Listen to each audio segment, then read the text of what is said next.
And we're live. Okay, this is your boy DVD King, and I'm back again with another Power Talk video. This this Power Talk is brought to you by the rap game, Miss Mulatto, the winner of the rap game. Her new single is out, No More Talking, on So So Def. Make sure you guys go check it out. She's hot. She just got signed at So So Def. First single is out, No More Talking.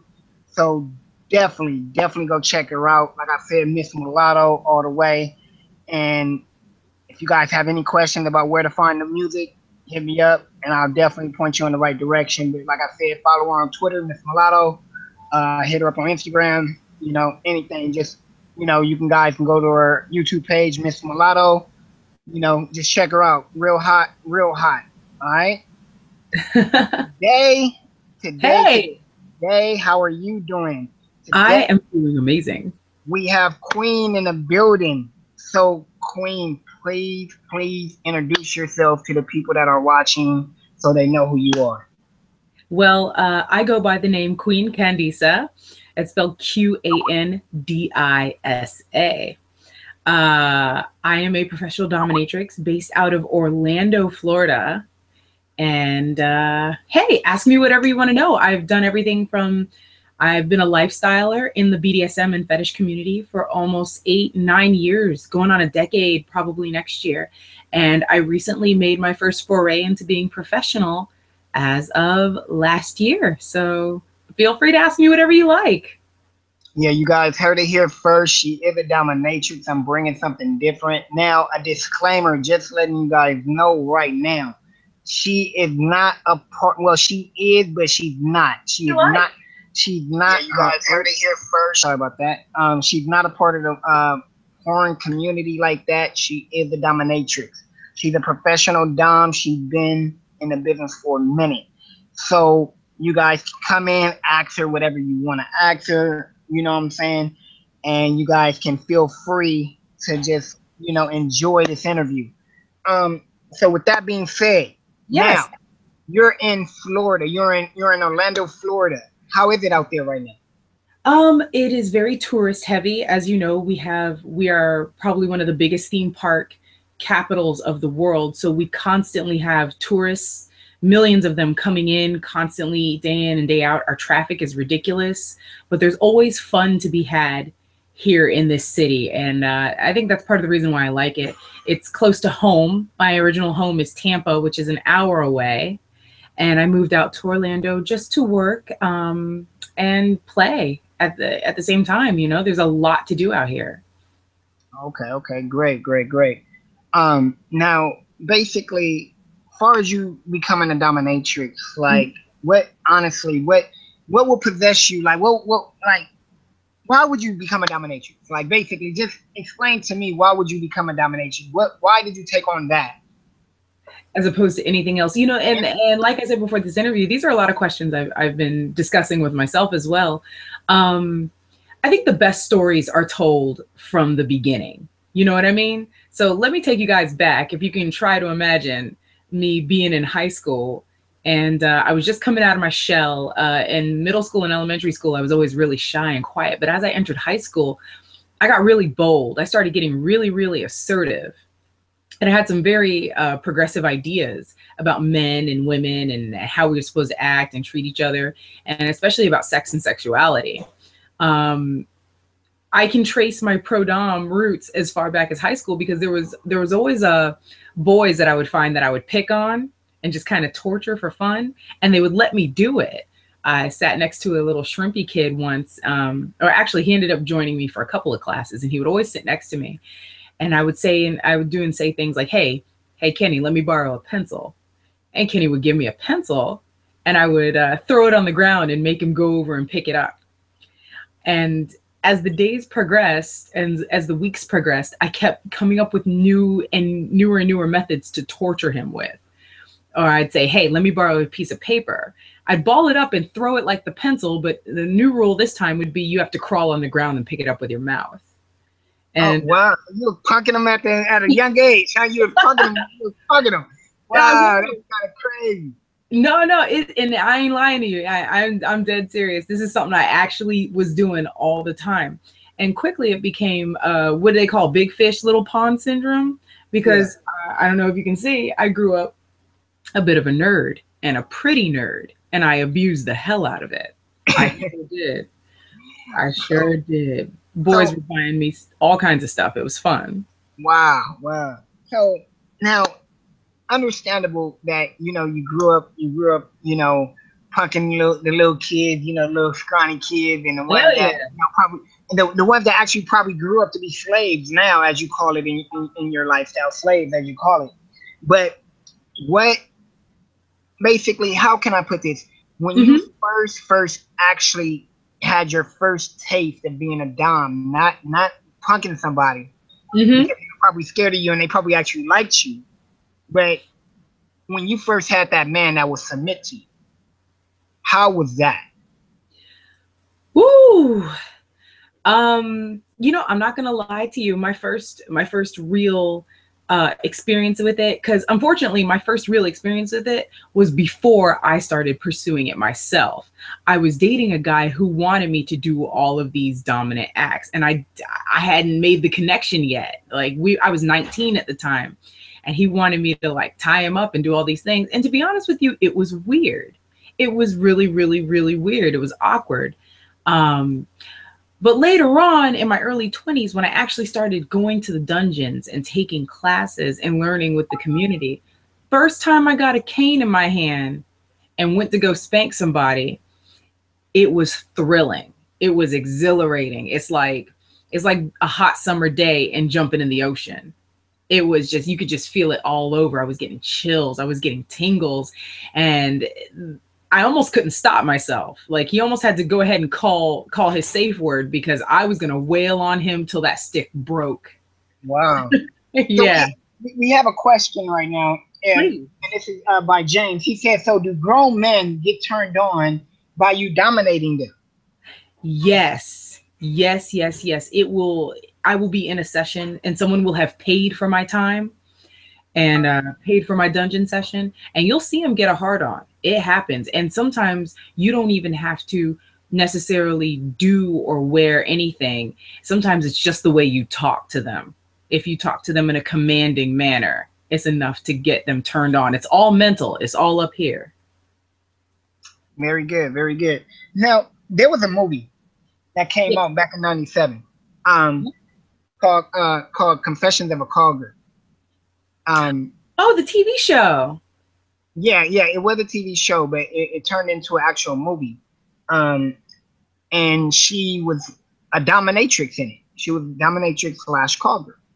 And the reason why I'm bringing this movie up is because you know I want to get your take on why men and high power men at that, Oh high yeah. power men, high power men look to dominatrix, and why men do things behind closed doors that they don't do out in public.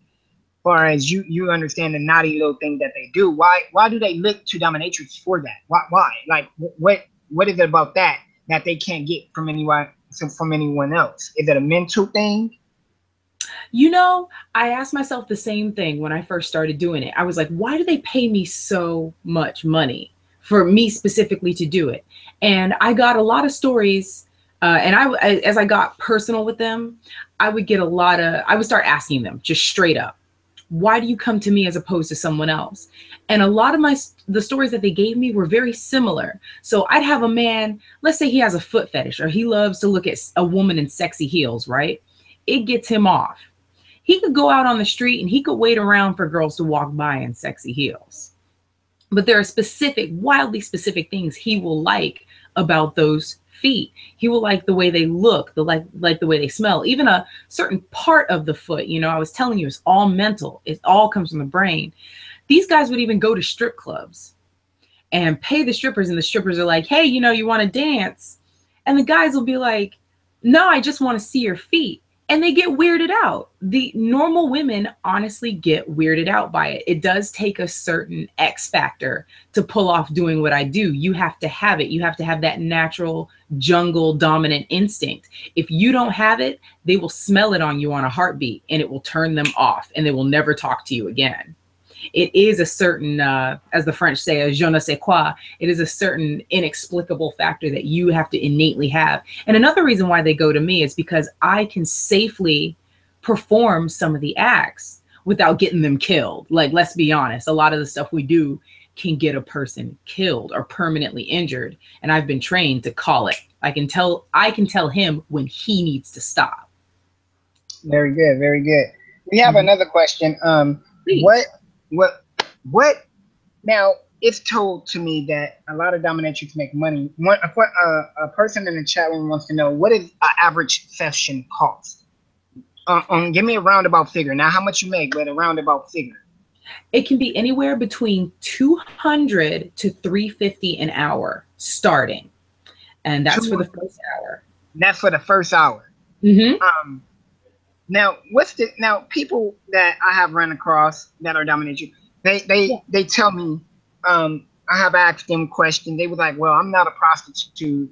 And can you explain the actual difference between actual prostitution and dominatrix? Because a lot of people don't understand that dominatrix is a legal and legit business. Yes, it is. It is. It is. And there are some states that, it is a gray area. Um, the difference between myself and a prostitute, I mean, apart from the beatings and the role play and the other stuff that we do, is I do not fuck my clients. My clients are not even allowed to touch me in a sexual manner. I touch them, but they cannot touch me. There is no penetration whatsoever, which a lot of some pro doms will cross that line. And, strap on play is very common with these dominant submissive things. However, if they've paid for a session, that's not happening because I ain't going to jail for that bullshit. I'm going to tell you that right now. I'm not going to jail for that shit. But Uh, that's the biggest difference. A prostitute, you will pay her for her body as well as her time. When you pay for me, you're paying for my expertise. And when I come to you, there is an expectation that I know how to talk to you, how to deal with you, and how to perform all of the things that you have asked me to, not just using my body. I'm also using my mind and my skills. okay, okay. Yeah. So you enjoy the work you do, right? Oh, You hell enjoy yeah. it. Okay. So where do you actually see yourself? Where do you actually see yourself in the next 5 years? I mean, do you see yourself opening up like a dungeon? Do you see yourself getting a reality show? Like, are you trying to cross over? Because you being a dominatrix, it's a stigmatism out there for a lot of people that don't know about dominatrix because a lot of yet again, a lot of high power men hire dominatrix like senators and lawyers and different things like that. I don't know if anybody in the chat room ever watched the Tyler Perry Have and Have Nots, but just like when Tika, which is her name is Candy on the show, Hmm. she was a dominatrix towards Jim Cryer Hmm. on the show, and he was a high power senator, high power lawyer, and she got paid millions on the show. So, do you see yourself actually doing something like that? I'm so glad you asked that question because these are all answers that I have literally just come up with this week. When I initially started pro doming, because and I've told you before, I have a day career. Now, before everybody at home cringes about it, that day career doesn't involve my face either. So there's that. So I can get away with doing whatever I damn well please. So when I initially started, I just wanted a little play money. I wanted to be able to afford to do fun things for myself and travel. But then I realized I have a passion for fetish. I mean, obviously I've been in it almost a decade. I have a genuine passion for it. And over the past year, learning the financial side of it has been a journey. It really has been a journey and a challenge. So where do I want to take it from here? I would like to travel the world. I want to go to the UK. I want to go to Australia. I want to see dungeons around the world. And I want to take on clients around the world. I would love to see about getting certified to be some kind of sex educator as well. That would be in addition to everything I already do. I wouldn't mind having a reality TV show. That would be fun. I definitely would love to have my own pay site, a site where you come and you pay a premium. And I have hired all of my gorgeous femdom friends to do videos with me. And we're actually making that foray into beginning that collection this week and next week. I'm going to start collecting clips. I found some beautiful high-end areas, and I already have the green light to go ahead and film. So hopefully in the next year or so, I would love to have more than just a clips for sale site, but hopefully something like a legitimate, we want the queen, queenqandisa.com. Because right now, if you go to queenqandisa.com, it's just like my contact info and where you can find me. But I would love to build a kingdom. That's what I would really like to do. Look at you. You want to build a kingdom. We have a couple of questions. Somebody wants to know in the chat room, do you ever share your sessions with another woman? Yes. We do get, how do I say? We do get submissives that will pay for both of us, and you will have to pay both of our separate rates and everything. And that's a very common thing. Like I said, the people who afford this, the people who afford our time, it's a luxury. So they have the money. And sometimes they will call and they will ask me, hey, do you have another femdom or female friend? I will say, yes, I have certain girls that I reach out to, and they will pay both of our rates, and we will come in and we will do pro dom sessions together. And it's wonderful. Those are some of the best. Okay. Now, another question is, what is your favorite fetish? What is your favorite fetish? Oh, damn. That is such a hard question to answer because I have done so much. I will say, when you participate in fetish, there isn't one specific thing you will have, because you will go through phases. So you'll be into something for a couple of weeks to a couple of months, and then it'll drastically change. Right now, my big thing is needles. I absolutely love needle play. I love any type of blood play. I will not do needle play with most of my clients. There are very strict rules and regulations for me that I impose on them. But when I do find somebody that I'm okay with doing blood play with, that is a big thing for me. Getting them to bleed for me is a favorite. Wow. Yeah. So basically, that's crazy. So is that, how can I say, like, to a lot of people that would be disgusting because it's blood, and most people, they take classes, but how do you mentally prepare yourself for something like that when you first got into it? Like, when that first happened, how did you mentally say, oh shit, I like this? I mean, that's like a little kid when he walks and he looks underneath his bed, and his dad's bed, and he finds porn, and he's like, oh, what is this? So how do you get into that mind frame that you like that? Okay, so that's an interesting story, because growing up, I used to be deathly afraid of needles. I hated them. They were scary. I didn't want to get my shots. But there was always a drive in me as a kid to face things that I feared. I always had that in me. Like, if I was afraid of a roller coaster or a ride at the theme parks, the more scared of it I was, believe it or not, the more likely I was to get on it and go through with it. I was addicted to the rush. I was addicted to the adrenaline, addicted to the thrill of it. I was in my first year of attending a local dungeon. Oh no, I would have to say it's my second year, because they moved locations, and it was at the new location. So it's my second year. I was preparing for a trip out of town. I was getting ready to fly out to Mississippi.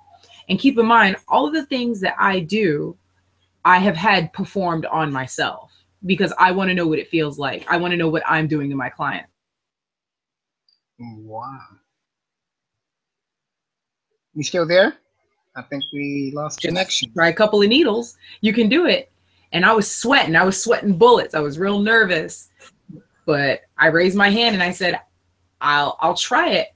And something about it, from the moment it went in, I eased up. And I was like, you know what? This isn't so bad. This isn't so bad. Wow. Yeah, from that moment on, he let me try it out on other people. And that's how it started. When I came back from my trip, that was my big thing. I immediately bought a sharps box, needles, everything you needed, the full kit, the gloves, everything. And I started doing it myself to other people. Wow. Interesting. So let me ask you this. What other type of fetishes have you done? Because you said right now you're into needle play. Yes. What other type of fetishes have you done? What is the most wildest fetish next to needle play. That's some wild shit right there. I gotta give it to you right there. I think that's a lot of people. You know, blood. I mean, you know, a lot of people. You know, a lot of dudes won't even fuck their wife on their period. So you know, a lot of people are scared of that. But basically, what is the wildest fetish have you ever done or ever actually seen during a session? Okay, so the wildest one, at least to me, and keep in mind everybody has varying degrees of wild, but to me, and believe it or not, this is totally legal too, which it trips me out. But I had a submissive. He's a lawyer from South Florida. He just had a piss fetish, and I don't mind that at all. And so one of the things we like to do is we will, of course, drink a lot of tea, a lot of water beforehand. Piss in like a Starbucks cup or something like that, and force him to drink it. And that has to be the craziest thing I personally feel I have ever done. And I've done some crazy shit, but Wow. that was intense. Like, and I wondered after I did it, I was like, all right, is he really going to do this? Is he really going to drink it? Sure enough, he downed the whole cup. Well, you know, that's understandable that because, you know, the old saying, the saying goes, I don't know if you ever heard of this, but if you're in the desert and it's hot and you have no water, you know, Mm-hmm. you're supposed to cleanse your thirst. So a lot of people don't know that, but if you take health 101, they tell you that. Let me ask you this though. Let me Yeah. ask you. This is people want to know because they're looking at your background. They're looking at your background, and can you explain to them the toys that you have in the background? Because they're trying to figure out what's the toys in the background. They're like, wait a minute, hold it, wait a minute. What's going on here? She's talking about needles and all this, but she has toys in the background. What's going on?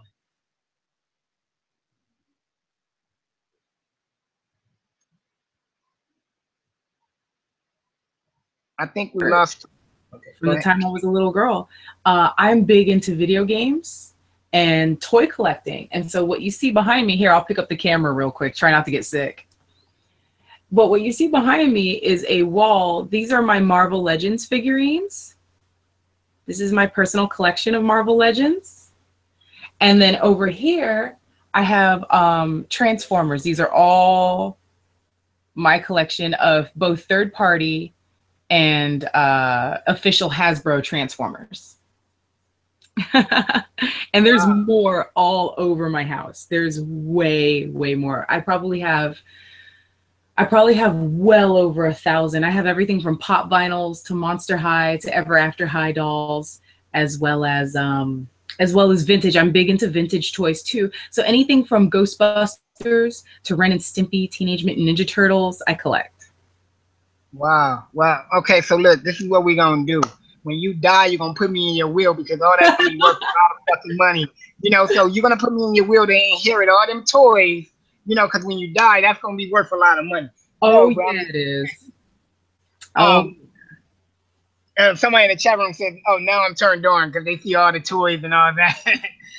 you um, want it's something else that's really cool. And in my first year of pro doming, uh, July of last year, I got one submissive to buy my PlayStation 4. I got a brand new PlayStation 4. And then February of this year, I got someone else to buy my Xbox One. So big into video games too.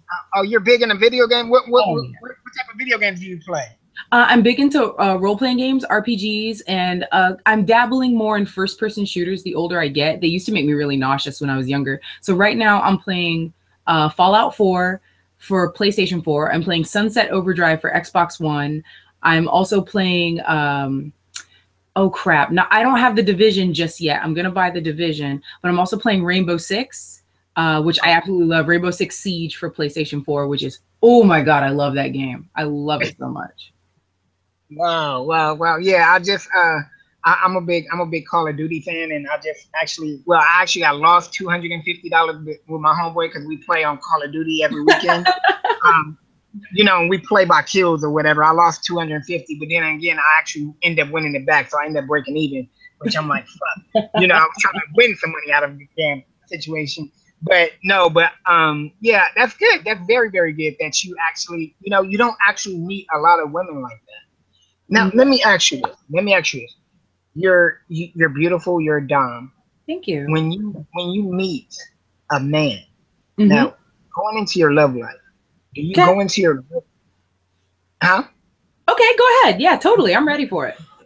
Going into your love life, do you go into your love life like, okay, I need to find a man that's going to submit to me? I need to find an actual slave, or do you go and find somebody that's equal to you? Believe it or not, I do not like, I've dabbled in relationships with submissives. They can be fun, they can be really thrilling. But my heart is still dead set in having a man that's more my equal. It really, really is. Because if I take on a submissive male, it will be, I think it'll be a little difficult in some ways to continue to see other submissives as well without there being a certain level of jealousy. Now, and I don't sleep with submissives either. Like, that's just, it's not my thing. I can't see them like that. They hold a special place in my heart. Yes, they do. But as far as who I'm going to date and what I'm going to be with in my regular life, I definitely like a man that's a little more my equal. Now, I don't really date that much. I prefer very touch and go things. There is a guy that I'm seeing right now who is he's a professional stunt driver, and he's in no way, shape, or form a submissive. But he travels in and out of town, obviously between here and Atlanta, where he films. When he's in town, we go out on dates, we hang out, we'll go down to Miami, and it's been this way for 4 years, and we'll sleep together and whatever. And he thinks my pro doming stuff is hilarious, but I just personally, I don't even want to deal with it right now. I just want to kind of do me. I'm a businesswoman and I like that. I like the adventures I'm going on now more so than being completely tied down. Oh, interesting. Very, very interesting. Very interesting. Now, I have a couple of more questions up in here. Have you ever been submissive? Have I ever been submissive? I think the closest I've ever done is I have dabbled in it for the sake of knowing what the toys that I'm going to utilize feel like. You know what I Okay. mean? They Yeah. say they say when you buy a new crop or you buy a new flogger, you should test it on yourself first so you know how much you're dealing out. And I believe in that. And so there are certain people that I will test out these things. I will buy a new crop and have them test it out on me. And I'll tell them, like, just go ahead and go hard. I think all that testing has also upped my pain tolerance. I can definitely take quite a bit, but I want to know Wow. what I'm dishing out. Wow. If you guys want to come in and ask her anything one on one, you guys can. The link is in the chat. You guys can actually come in and ask her whatever you want to ask her. She is an open book, but please be respectful. Please be respectful. If you can ask her whatever you want to ask her, but just be respectful. That's all I ask you guys to do. We are having people come in two at a time, so please come in, ask her whatever you want to ask her. The link is in the chat, guys, so you guys can come in. Don't be afraid; she's not gonna bite unless you want her to bite. That's the only thing. If you want her to bite, then she'll bite you. But Yeah, no, that's true. but yes, most definitely, most definitely, most definitely. So now, do you see yourself when you walk down the street? Mm-hmm. You walk down the street. How do you point out a submissive man? How do you say, "Oh, he's a bitch. He's a regular. That nigga dresses like a woman behind closed doors. I know it." Oh How, yeah. how do you do that? You can smell it on them. You can see it in their eyes. You can definitely, if there's one thing I have definitely been good at, is pinpointing it. You can see it in their eyes. When you go to make eye contact with them, they'll look at the ground or try to like look around or look at something else. Now that might just be because, I come off a little strong, or it might be because I'm a pretty girl and they get a little nervous, but you can almost smell it on them. And the way they talk to you too, they really pour on the politeness. They'll try to be extra sugary sweet in an unnecessary way, I should say. And then sometimes I don't even take the time to guess. I just jump in there and I just play the assertive role. Interesting. Interesting. Now, let me ask you this though. This is when you. What is your favorite thing, as far as when you're not actually dominating, and what do you like to do for fun? Like who is queen? Like where do you go to eat when you go to Miami, or when you're in Florida? Do you go to the amusement park? What do you actually do for fun? Like when you're not dominating and when you're not in that role and it's just you, where does the little girl inside you go? What does the little girl inside you do? I I'm so glad you asked. For those of you who have been following me on Instagram and Twitter, you will notice that I have a ton of pictures. If you look closely, there's a lot of pictures of me hanging out the theme parks. My submissives have paid for me to have annual passes at every major theme park here in Orlando. So my most recent photos, there's been an exclusive dining event actually going on at Disney right now called Club Villain, where I get to hang out with the villains. And I've done that 3 times. It's really, really expensive. And I love that. I love to hang out at the theme parks. I participate in annual pass holder events like Dapper Day, where they bring back the tradition of wearing retro vintage 40s, 50s fashion in the theme park. I love roller coasters. I absolutely love roller coasters. Universal is another big one. You know, they have that big old Hulk roller coaster and the big old Rip Ride Rocket. I'm always hanging out there on my days off, or the beach. I also like a lot of peace and quiet, so I like to go to the beach on like a Monday through Thursday. Okay. We have Woody E. I think this is the first time you actually ever been live on a show, Woody E. How are you doing today, sir? Uh-oh. Woody E., are you there? Okay, so I think he's having problems with his connection or whatever the case may be. But let's see. Whoever wants to come in, they can come in and actually ask whatever she wants to, whatever they want to know, anything. Now, how do you? Now, when women come up to you, have there ever been a woman to submit to you? Yes, yes. I've had a small handful of women. There's one that lives local. She's actually a fetish model, and her and I actually play together in my free time because she's just so, oh my God, she's just so cute and so hot. And it's a little black girl too. She's so. What? What? It's a little black girl. Wow. That's because it's all, it's a handful of black.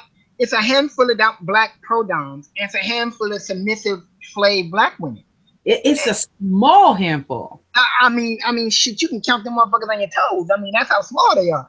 And honestly, that's where I make most of my money, is the fact that I'm not just, well, no disrespect, but I'm not just another white girl doing it. When you're a black woman and you're a pro-dom, ooh, it's a whole nother world. Okay. So tell us about this little small black girl that you play with. She's so adorable. So she used to, I know she had a day career as a chef, and at night she would moonlight as a stripper. And that was just something she liked to do. And she's just so cute and so soft-spoken. She just has the longest, most beautiful braids. And I'm actually planning on doing some photo shoots with her soon. So hopefully, I think she quit being a chef very recently.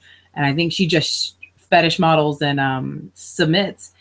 And she's just so cute. She's real thin like myself, but got a great ass. And I love spanking her ass till it bruises. It's so much fun. Wow. And people, when we're at the dungeon playing together, people just cannot help but stare. I don't think any of them have ever seen 2 black women play together.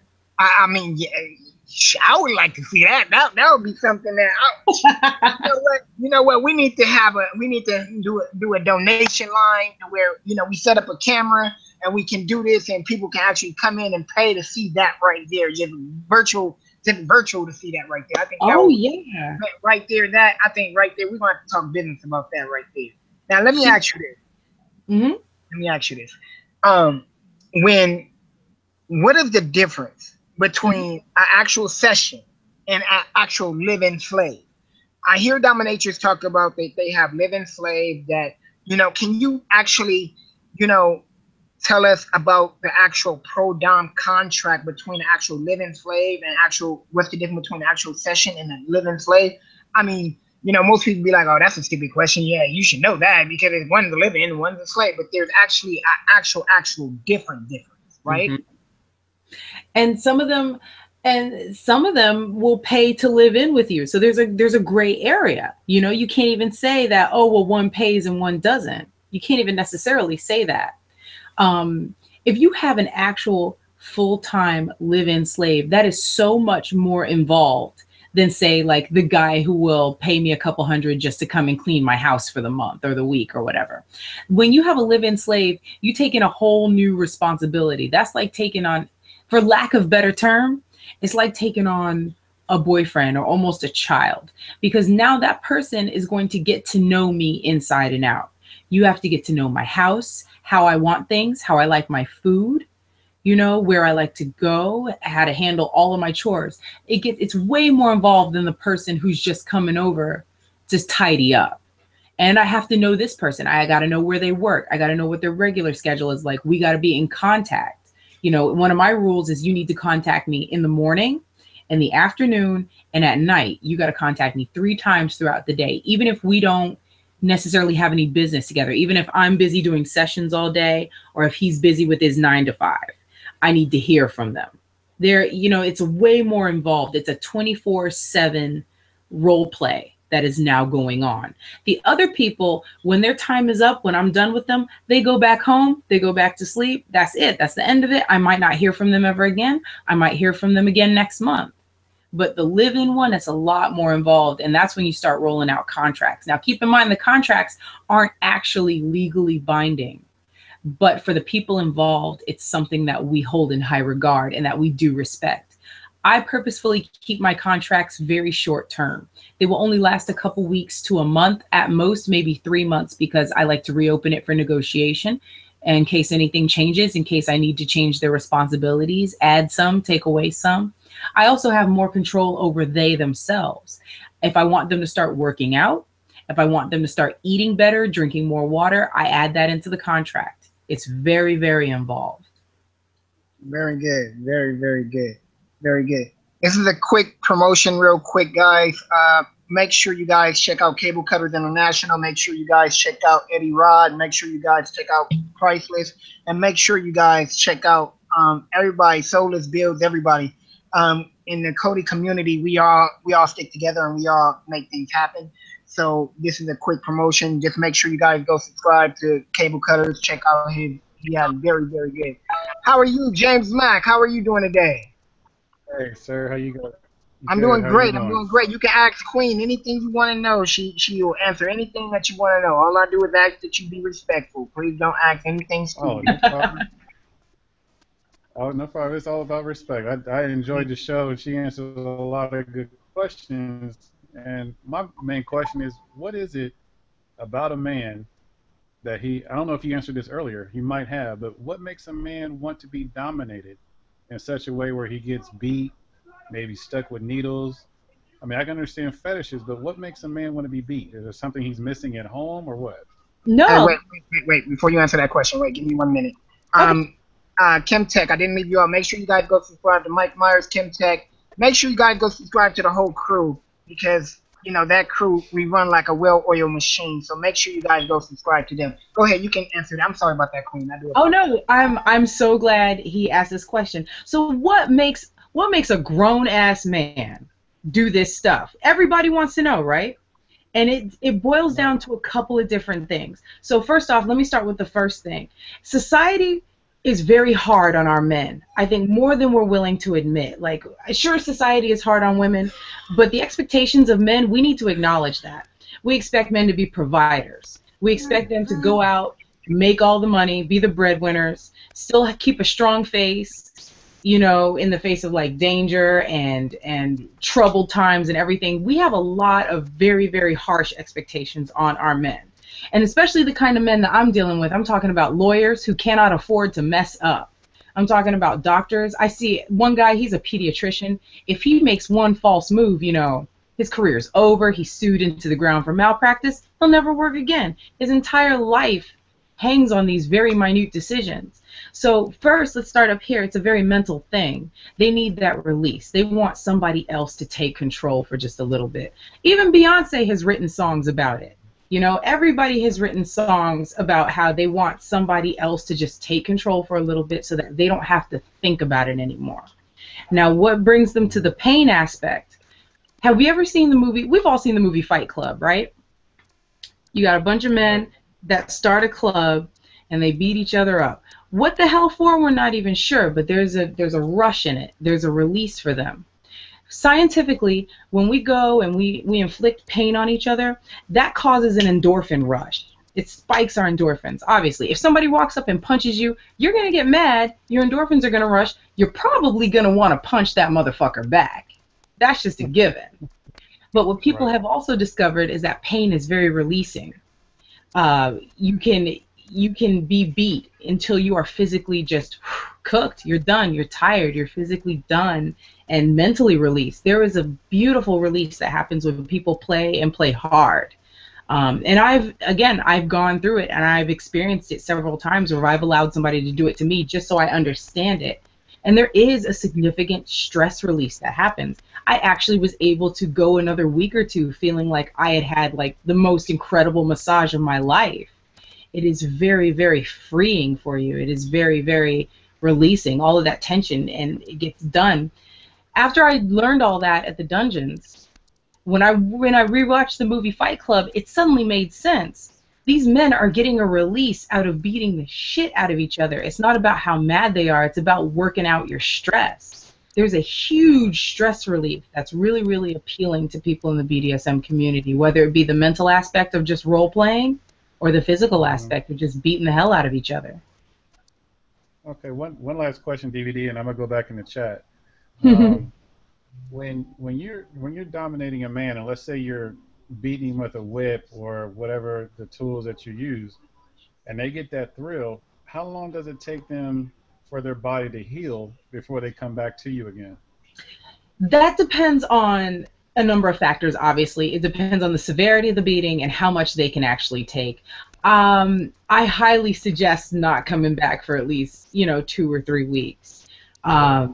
Depending on how deep the bruising goes, the darker the bruise, the deeper it goes into the muscle and the tissue. If you're getting solid black bruises, like as black as my dress, if you're getting Hmm. solid black bruising, that's going to take you almost a month to nearly a month and a half for it to really, really heal and not feel tender anymore, to be back to normal. So I definitely suggest that they take some time. Plus, your natural instinct, you don't want to get beat every day. Once that release has happened, you're not going to necessarily want to wake up the next day and do it anyway. So I don't get a lot of that either. I get a lot that will just get what they came for and then contact me a couple weeks later for another session. Okay. Well, I really appreciate you answering the questions. Thank you. DVD, I'm gonna jump back in the chat, let somebody else in. I definitely, I appreciate it, James. I do appreciate it. I do appreciate it. Make sure you go check out Miss Mulatto's new hit record, No More Talking, Miss Mulatto. Everybody, Miss Mulatto just won the rap game. Just go check her out, man. Appreciate it. All right. Well, Now a couple of more questions here, Queen. Yeah. So basically, you say now, do you see yourself at the age of say 50? Mhm. Okay, because I guarantee, like they say, black don't crack, because black ain't cracking on you worth a damn. You know, Yeah. yeah, you're gonna stay looking beautiful because you are very, very fucking beautiful. Thank you. Um, are you gonna see yourself at the age of 50? Still, still putting these niggas in check. Oh yeah, absolutely. Some women, and you wouldn't know this unless you were a pro dom. Some women, the clientele that they accrue, like there are men that I see right now that may very well follow me until I'm 50 or 60 years old. Some of them will stay with you your whole life, believe it or not. And not even necessarily to be your permanent live-in submissive, just because you're the person that they go to do this. They like the way that you do it. They like the way that you talk to them, or the way that you take care of them, or the hell, even the way that you play with them or beat with them or mess them. There are women well into their 60s and 70s. I've seen them when I've come to check into the dungeon and play for the evening. They come in there and they're still, they're just done with a client who just, ooh, pardon me, just done with a client who totally just paid for their time. And, I won't know till I get there for sure for myself until I see it. But I definitely have living proof that they will go into eternity, probably until you hit the grave. And some of my submissives are men in their 70s and as well as their 80s. It just follows them for life, and their doms have passed away since. Okay. And they just end up seeing somebody else. Yeah. Bob123 wants to know two questions. I didn't ask you this earlier because I got off track. But two questions. One, do you do? Everybody in the chat room. This is a question coming from Bob. Okay, so do you do transvestites? That's number one. And do you do digital dom? Yes, actually, a majority of what I do right now is digital doming because it's so. I don't want to go the back pages route. I don't want to advertise on back pages. So almost 90% of it right now for me is digitally. And then I have, of course, the occasional who I've met digitally who fly in and they will play with me when they're traveling. Transvestites, of course. I don't discriminate on submissives. I think everybody should be open to experiencing BDSM. It doesn't matter your race, your color, gender, none of that matters. Everybody should be free to explore the pleasures of BDSM. And I understand there are some femdoms who will only dominate men. They don't believe in dominating women and vice versa and yada, yada, yada. But at the end of the day, it's about power dynamic to me. You can get that power dynamic from a man, a woman, a TS. You can get that from anywhere. So hell yeah, I would totally. Okay, now let me ask you this one. Let me ask you this other question. And this is the kind of question. Now you say you don't discriminate. What about midgets? What about midgets? Have you ever done anything with a midget? Not yet. Not yet. I think the closest I ever came to that was I think my first fetish con in 2011. Now he didn't pay for a session. He was just at the convention, and there is definitely, I guess you wouldn't necessarily call him a midget, but half of his body is completely missing. And he will lay his body down under the bar and allow women in heels to step on him while they order drinks. And I think that's the closest I've ever come to anything like that. But I would totally play with a midget. I think that would be super fun. If they wanted to play with me, I'm down to play with them. Yep. Now, let me ask you this. What actually, we know what gets you, well, you now, how can I put this? It's okay. Do you doing dom, mm-hmm. do you say that you actually get a release from it too? Like, do you actually come yourself doing this, or do you have to go back later on that day and please yourself? Since you say there's no penetration, like, how do you get release? They're getting released, but how do you get released? There's a release that comes from being the top as well, and I think a lot of people, you wouldn't know that unless you've done it. But there is a release that comes from being the dominant one themselves. I've come close to coming a few times because it can be so, you can have a scene that's so intense and so hot. Like that one girl I was telling you about, the one that I like to play with, the sweet little African-American girl. I love playing with her, and I always come away hot and bothered. I always do. And she lets me touch anywhere I please on her. And I love it. I really, really do come away really hot and bothered. And not just from girls, but there are some guys. Now, keep in mind, there are guys who enjoy, there's nothing, you wouldn't be able to tell. Like, they're ripped, beautiful, gorgeous, and they will come in and pay for you to humiliate them and spit on them because all they know is a life where women have treated them like they're gold. And they like actually being humiliated and stepped on. And some of them are so damn attractive that you can't help but get a little turned on. You can't help but go, oh my God. But have I ever come during an actual scene with like somebody who's paid for my time? No, I have not. But I wouldn't be surprised if one day that it did happen, to be honest with you. So why don't you tell everybody where they can find your stuff at? Tell everybody where they can follow you at, and tell everybody where they can actually find Queen at, like, where they can actually message you and actually, probably if they want to book a session, hey, Trooper, how are you doing, 69? You're live with Queen. How are you? All right. How are you? Trooper, can you hear me? You there? Can't hear you, Trooper. Man. Yeah, we can hear you now. How are you going, Trooper? Hanging in there, bro. Hanging in there. All right. You can ask it whatever you want, Trooper. Go ahead. Yeah. What's your favorite position? As far as? What is your favorite position? As far as what, Trooper? Okay, what is your favorite position? Okay, well, I'm just going to give him an answer since he's so insistent on the question. My favorite position is when I have a strap on, and you see this during videos where I'm fucking my submissive, and they're on their hands and knees.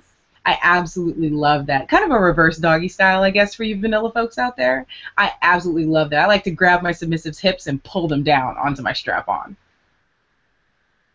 Did that answer your question, Trooper? Where? It might have made him nervous. It might have made him nervous. It might have made him nervous. Hey, asking you shall receive. Yet again, guys, I see some of the questions in the chat room, but no, I can't ask her. I can't have her do anything like that, guys. Let me explain to you. She is not in the porn. Well, she is. It's a gray area. She is not a portion. She's not the actual porn star. She is a dominatrix. I can't. You know, this is a whole different type of interview, guys. You know what I'm saying? I have to be respectful and everything like that. With that being said, let me ask you a couple of more questions, and we're gonna cut the interview a little bit short. Basically, when you if you have anything to say to any women that's out there right now, and they wanted to get into dominatrix, what will be the routine? How would you tell them to get in? Like, you know, how would you give them advice? First off, if you want to be a professional dominatrix, like if you honestly want to do it, and I'm not just talking about these girls who only hop on cam and do it from far away. If you really want to be a pro dominatrix, get out there and explore fetish. Find your local fetish community, attend a munch, go to a dungeon, get in contact with other fetishists. Find your fetish first as well. Like, so many people want to jump in, and fetish is a big beast. It's a really, really big beast. It's like a girl saying she wants to do porn. All right, well, you want to do porn, but there's so much out there. There's so many different types of porn. There's so many, there's a lot going on. You need to find your niche and your fetish first. You need to find the things that you like and learn about it. Please take the time to read the books. It's 2016. There's so much information out there on the internet, on fetlife.com and Amazon. You can get the hookup on all kinds of books. Read about what you're doing first, because it can literally go in any direction you want it to. That being said, what works for you doesn't work for me. What works for me isn't going to work for you. Again, the fact that I'm a black girl is going to change the market for, say, a girl who's blonde hair, blue eyed. It's going to be completely different for her than it is going to be for me. But don't be afraid to try out new methods. Try doing it on the phone. Try doing it on Skype. Have fun with it. Hell, see if your boyfriend's down to experiment with some shit. Just try it. But if you're going to do it, understand where we come from and understand who we are. And take the time to understand fetish. Yeah, I hear that. If you're going to do something, do the shit right. Now, somebody wants to know, you don't have to drop any names. You can just say yay or nay. Okay. Have you ever dominated any rappers, actors, anybody famous? Have you ever dominated anybody famous? Yes, actually, I have. I'm probably not anybody you guys might know, and unfortunately, I cannot drop his name because he is a big name author. But I have, and you know what? He's a sweetheart. I really don't know what it is you want to know about doming a celebrity. I honestly, apart from his identity, I'll answer whatever it is you want to know because I won't say who it is. But I do respect people's privacy very much so, and I think that's another reason why people come to a dominatrix. We will take your privacy in your life very seriously, as opposed to just some girl who's going to be like, I was sleeping around with freaking, whoever the F. And they'll just tell people, Yeah, they'll do a Corinne Stephan, as we call it. Right. And if I do dom somebody famous, just have fun with it. I don't necessarily, I'll brag about it with my other pro dom friends, but I won't tell too many people. Yes, Nathan, how are you? Welcome to the chat. You're live with Queen. You have a question. And please. Yes, I've got a question. Don't worry, DVD, I'm not going to be stupid. Okay. Okay. Well, the crew and I want to know how much do you charge a session? Oh, it goes anywhere between 250 to 350 an hour, and for every additional hour, it's 150. So the first hour is going to be anywhere between 250 and 350, and the reason why it slides is because it depends on what it is you're asking for. So if you just want to do like spanking or something like that, obviously it's going to be on the lower end. But if it's going to be Yeah. more involved as far as needles or urination or anything like that, then it's going to go up and be on the higher end as well. Yeah. Oh, well, that's what I was going to say. Literally, my mind just gone blank. Think about it. Oh, shit.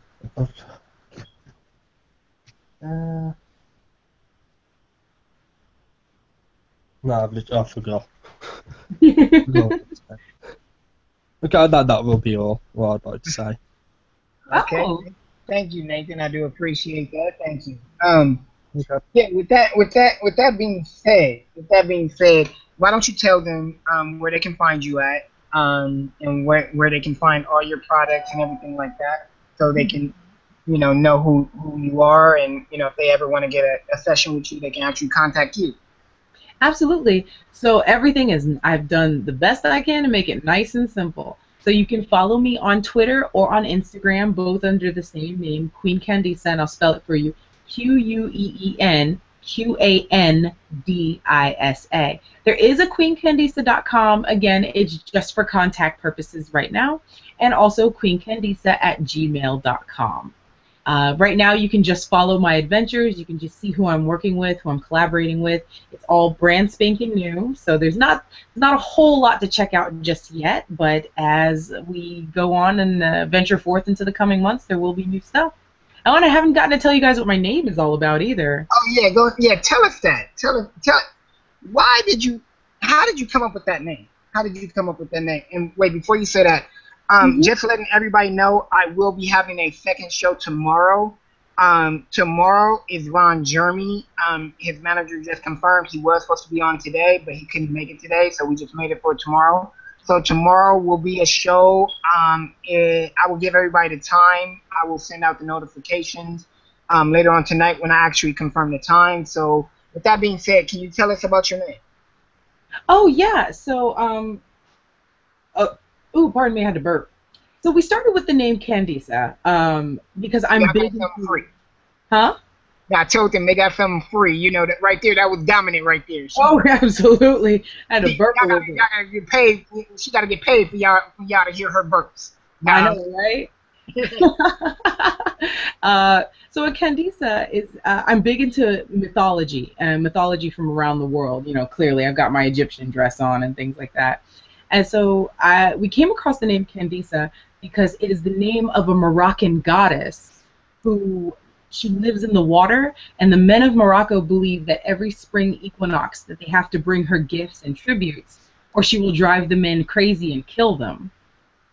And that was the appeal of it. And then we popped Queen in the front because some jackass out there already has Candisa, and I was like, well, all right, well, I'll put Queen in front. Now, most girls, if you're looking into the pro dom scene, they put goddess whatever the hell, or goddess this, that, and the other. I didn't want to just be another goddess. So, and some girl actually busted me up about that. She was like, why did you choose Queen and not a goddess? And I'm like, well, bitch, if you do your research, a Candisa is already a goddess. I didn't think I need to say it twice. Oh, look at you. Right. Look at you. Very good. Very, very good. Yeah, with that being said, guys, this was a fucking great interview. I enjoyed myself. Did you enjoy yourself today? Oh, hell yeah. Okay, great, great, great, great, great. Guys, I hope you guys enjoyed the interview. Thumbs up. Like I said, make sure you guys subscribe to everybody who I said.